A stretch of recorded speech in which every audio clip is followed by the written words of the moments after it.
Sizlarga bir savol bilan yuzlanmoqchiman. Hozirgi kunda O'zbekistonda yashayotgan odamda ko'proq o'g'il tug'ilyaptimi yoki qiz tug'ilyaptimi? O'g'il noto'g'ri javob. Qiz u ham noto'g'ri javob. Hozirgi kunda O'zbekistonda yashayotgan odamda eng ko'p savol tug'ilyapti. Oddiy misol, bozordan kim kiyinadi? Qo'linglarni ko'taringlar iltimos. Bozordan kiyinadiganlar bormi? Avialmasdan ko'taraveringlar. Xo'p. Ana endi savol, magazindan kim ko'proq kiyinadi? Qo'linglarni ko'taringlar. Qolganlar kiyinmaydimi o'shanda? Onlayn magazindan, Instagramdan reklamasini ko'rib, buyurtma berganlar va qabul qilganlar bormi? Qo'linglarni ko'taringlar. Ancha ko'pchilik uje bozordan ham, magazindan ham ko'prog'i. Eng qizig'i, ular nima bilan chaqirishadi? Chegirma bilan, skidka bilan chaqirishadi. Endi bitta savol sizlarga. Mamnaqa bo'lishi uchun necha foiz skidka bo'lishi kerak? Va O'zbekistonda ikkinchi savol tug'iladi. Shu odamlar bugun kiyim ololmay qolsa nima bo'ladi? Yalang'och chiqadimi ertaga ishga? Oxirgi payt Instagramda fashion blogerlarning reklamalari juda ham avj oldi. Yana bitta reklamani o'xshatib berishga harakat qilaman. Menimcha sizlarga ham tanish bo'lsa kerak. Obedgacha kiyasan Fashion Shop Premium brend do'konimizda bir kunlik aksiya. Faqat bir kun davomida shu kungacha 1.700.000 so'mdan sotilgan Loro Piana oyoq kiyimini aksiyada 62.000 so'mga olsanglar bo'ladi. Men kalkulyatorım yo'q, necha foiz skidka bo'lyapti o'shanda? Tam bu hali hammasi emas. 62.000 so'mga 1.700.000 Loro Piana oyoq kiyimini olsanglar, sizlarga Zillidan jinsi, Stefano Riccidan original futbolka qo'shib beriladi deydi. Stefano Riccining original futbolkasi bilan ko'chada ko'rishib qolganmiz, hattoba. Ana chala bloger o'shandan keyin ham to'xtamaydi, eng qizig'i. 62.000 so'mga Zillidan jinsi, Stefano Riccidan futbolka, Loro Pianadan oyoq kiyim olsangiz, sizga Guccidan barsetka qo'shib beramiz deydi. Endi savol, O'zbekistonda savol tug'iladi. 62.000 so'mga komplekt kiyinadigan odamga barsetkani nima keragi bor? 62.000 so'm telefonni chexoliga ham sig'adi-yu. Ana jins ishimni tanga soladigan cho'nchagiga ham sig'adi. Tag'in hozir yangicha fashion blogerlar chiqqan. Yaxshi kiyingan ayollarning oldiga borishadi, keyin ulardan so'rashadi. Kiyimingizni qaysi brenddan olgansiz? Qancha turadi deb savol berishadi. Pul qayerdan topilishini ham bilmaydigan kenayishga jo'shqinlanib gapirib beradilar bu yoqda. Tufligim Valentina $2.500 turadi. Klatchim Celine $4.000 turadi. Pijagim Dolce Gabbana $6.000 turadi. Opani o'zi kvartirada turadi. Lyuks kopiyalar sotiladigan magazinda o'chiribda turadi. Tag'in yangi hozir ovqat blogerlari ham paydo bo'lgan. E'tibor berdinglarmi? Shu reklamani sizlar ham ko'rdinglarmi? 4,5 kilogramm go'shtni 15 minutda yesangiz, sizga yana shuncha go'sht tekinga beriladi deydi. 4,5 kilo go'shtni yeydigan jag' qanaqa bo'ladi? 15 minutda. Tag'in yana shuncha go'sht qo'shib berilar ekan. Qovun yeb ichingiz ketib qolsa, bitta qovun padarka qilishar ekan-da. Tushunasizmi? Keyin dachalarning reklamasi ham bor. Mana bu suratdagi Chorvoqda joylashgan Abu Dhabi dachasi. Yoz chillasida bir kunga $3.000 turadi. O'ng tarafida esa Abu Dhabining o'zi. Bir kishiga tuda обратно bilet, 7 kecha mehmonxona zavtragi bilan $700 turadi.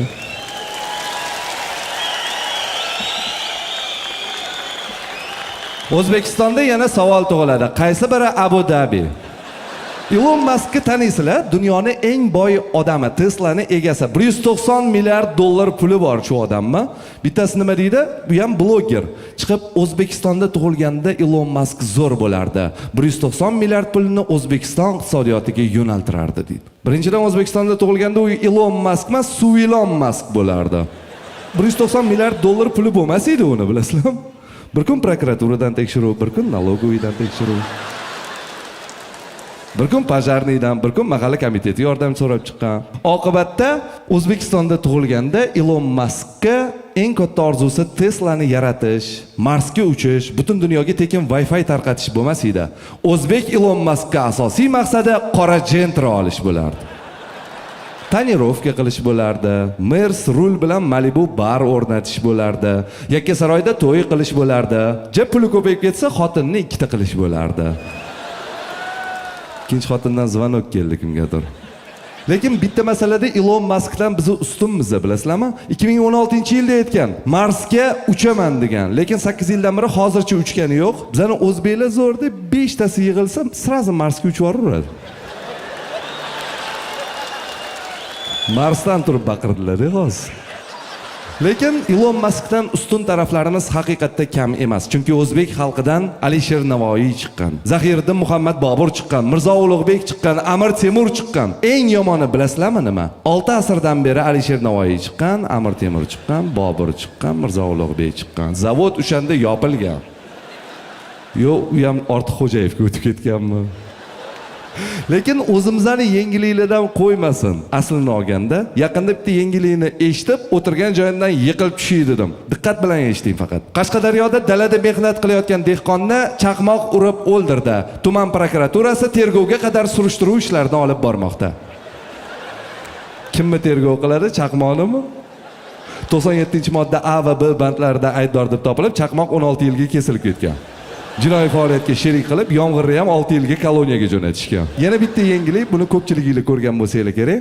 Qaysi tumanligini ham aytmayman. Xullas, bir tumanning hokimi isitish moslamalarini qishga tayyorgarligini ko'zdan kechiryaptilar va mana men ishlayapman deyaptilar. Endi shu rasmni yaqinlashtiringlar. Yo'q, bu hali xolvasi. Mana oddiy misol aytaman. Hozir ko'chaga chiqasizlar, Xalqlar do'stligi maydonida haykal bormi? Bor-a?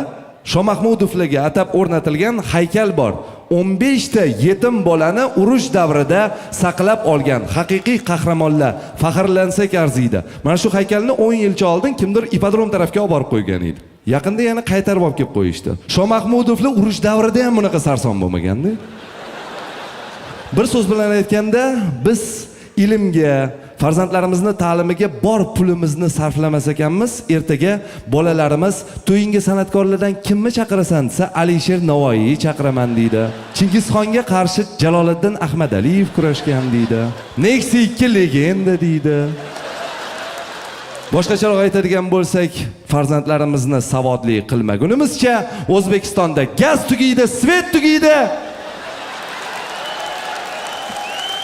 Chaqmoqni tergov qiladiganlar tugamaydi o'rtoqlar. Dasturimiz esa mana shunday ko'tarinki kayfiyatda davom etar ekan, biz Million jamoasini yana e'tiboringiz markaziga taklif etishga allaqachon tayyormiz va shu o'rinda sizlarga bir savol bilan yuzlanmoqchiman.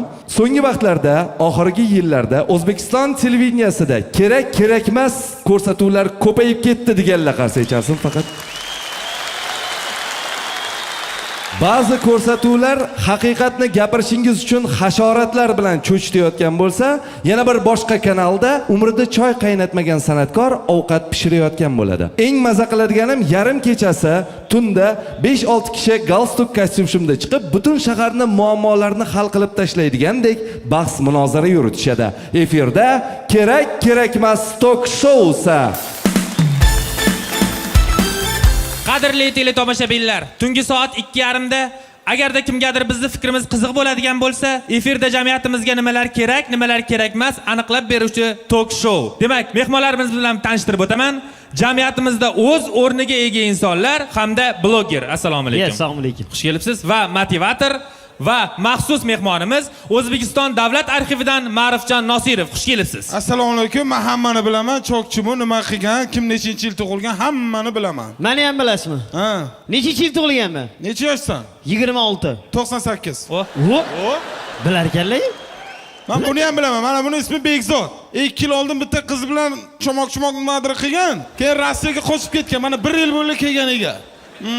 Men-ku Bekzod. Lekin bu ishlar meni hayotimda bo'lgan. Sen ismingni, sen hayotingni almashtir.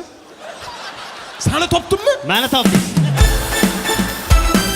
Mehmon otangday ulug', otang onangday ulug', hamma o'zicha ulug'. Lekin bu yerda men ulug', ya'ni Ulug'bek Baqoyev zarba gol. Anglab turganingizdek, ilk mavzuyimiz bizning jamiyatimizga futbol kerakmi, kerakmasmi? Kerak.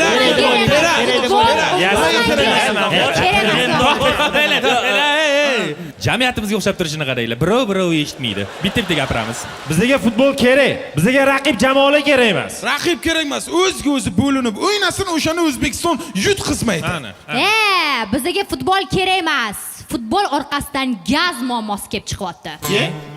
Koptoklar gazda shiriladimi? Bitta o'yinda nechtacha koptok ishlatiladi? 10 tacha koptok ishlatiladi. Necha kub gaz ketyapti bilasizlarmi? Menimcha bu gazlarni hammasini olib xalqqa yo'naltirish kerak. Ko'chadagi gazli suvlarni gazni ham olib xalqqa yo'naltirish kerak. Viloyat hokimi kelib, tuman hokimining gazini beradi, u gazni ham xalqqa yo'naltirish kerak azizlar. Endi mana bu gazovoy kuluvchi bo'ladi-yu. U gazda Ana ham- o'sha bilan peshonasiga qarab qo'yish kerak. O'shanda ovoz ochadi. Qarang. Messi zo'rmi, Ronaldo zo'rmi degan ekan Jaloliddin Rumiy. Rooney. Wayne Rooney. Ha, Wayne Rooney aytgan. O'zim ham aytdim Messi bilan Ronaldo u davrda nima e'tibor berdim. Boydan beri gitara ushlab turibsiz. Shu haqida qisqacha. Ha, men shu gitarani yaxshi ko'raman, lekin qo'shiq uncha ayta olmayman. Qo'shiq aytishni bilmaysiz. Ha. Voy, tungi soat 2:30da kim ko'rib o'tiribdi? Aytavering bemalol. Bitta. Qani Neba nazmezmeloy. Sviti krasmna kraskami. Medium stralaboy. Paxod maskin. Yo, maylimi bir daqiqa. Siz qo'shiq aytishni yaxshi bilar ekansiz. Ruschani bilmas ekansiz-da? Ha, to'xtang, siz men kimman dedingiz? Men motivatorman va biznes treningchiman. Katta tadbirkorlarga dars o'taman. O qanaqa isbotini ko'rsak. Ha, ko'raylikchi. Kichik trening. Mana e'tibor bering. Mana bu krushka. Mana shuni menga soting. Soting. Nech pul mana? 50 ming so'm. 50 ming so'm? Mana 50 ming so'm. Shuni madrinito ketdi hozir. Ha, tez sotib qo'ydi, juda tez sotdi. Shoshib qo'ydim ha. Pulni berib turing-da. Ya, berib turing pulni. Sotdim-ku. Sotdi-yu. Tez sotdi lekin. Oxirgi pulimidi-da. Bo'pti, hozir yana bir marta imkoniyat beringlar. Mana qaranglar, mana yaxshilab e'tibor beramiz azizlar. Yana bir marta menga soting deyman. Nech pul? 50 ming. 50 ming so'm. Pul berib turing. Men. Mana 50 ming so'm e'tibor beramiz. Mana 50 ming so'm va krushka. Shuni madrinito ketyapti-da. Ha? 50 ming nima bo'ladi endi? Hozir, okey? Hozir to'xtab turing-da, boshim aylanib ketib qoldi. Hozir bir daqiqa hozir kelaman, to'xtab turing-da. Mayli. Shu voqeadan kelib chiqib savol bor va shu savolni o'rtaga tashlasam, bizni jamiyatimizga farosat kerakmi, kerak emasmi? Bizning jamiyatga farosat kerak. Odamlarimizda farosat bo'lsa, navbatda turish tartibli bo'ladi. Yoshlarimiz madaniyat bilan katta bo'ladi. Yo, men gapingizga qo'shilmayman. Bizning jamiyatga farosat kerak emas. Agar farosat bo'ladigan bo'lsa, hamma dezodorant sepishni boshlaydi-ku. Dezodorant taqishligi boshlanadi, okey? Kerak emas bizga farosat. Farosat bo'lsa, gaz haqidagi fikrlarimni qayerda aytaman? Umuman kerak emas. Qizlar diskotekada kitob o'qiydimi shunda? Men sizga farosat kerak deyapman. Kerak emas. Mani eshitdingiz? Siz mani eshitdingiz? Urush qilmanglar. Urush qilmanglar. Ota bobolarimiz aytgan. Nima deb? Nima degan? Nima? Men qarang, o'z ishga borib turasizmi? Esimga kesin aytaman. Hozir aka. Chota nimadir netodi? 50 ming olib keldingizmi? Aka, beraman, to'xtab turing. Davom etamiz. Yana bir muhim savol. Bizni jamiyatimizga mana bu odam kerakmi, kerak emasmi? Bu yerda odam bormi? Ha? Kerak emas. Kerak emas. Aka, suvga chiqib bekor o'tiribsiz-ku baribir, iltimos. Konfutsiy aytgan ekan. Qishda kishmish pishmasmish. Rahmat. Aytolmadingiz-ku? Men aytmaganman, Konfutsiy aytgan dedim. Demak, navbatdagi mavzuyimiz bizni jamiyatimizga xususiy universitetlar kerakmi, kerak emasmi? Xususiy universitetlar bizning jamiyatimizga kerak emas. Ba'zilari lavashxona tepasiga ochilgan, ba'zilari vinovodkani ichiga ochilgan. Zo'r-ku katta tanaffusda 50 qilib. Kerak emas. Sizni fikringiz? Meni fikrim yo'q, men o'qimaganman. Xususiy universitetda o'qish oson?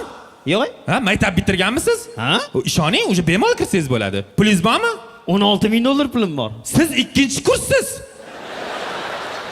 Alloh orishlarini. Men matematikani ham tushunmayman. 16 ming pulingiz borligini bilyapsizmi? Ha? Ishoning, dotsentsiz ular uchun. O'qisam bo'ladi. Va spokойно dotsentlik qilsangiz bo'ladi. Yana bir muhim savol, bizni jamiyatimizga mashg'urstu kerakmi, kerak emasmi? Kerak emas, uxlavorardim. Uxlardik. Men uxlagan bo'lardim. Ha, ketdik, Ketdik, nima turibsiz? Ketdingmi?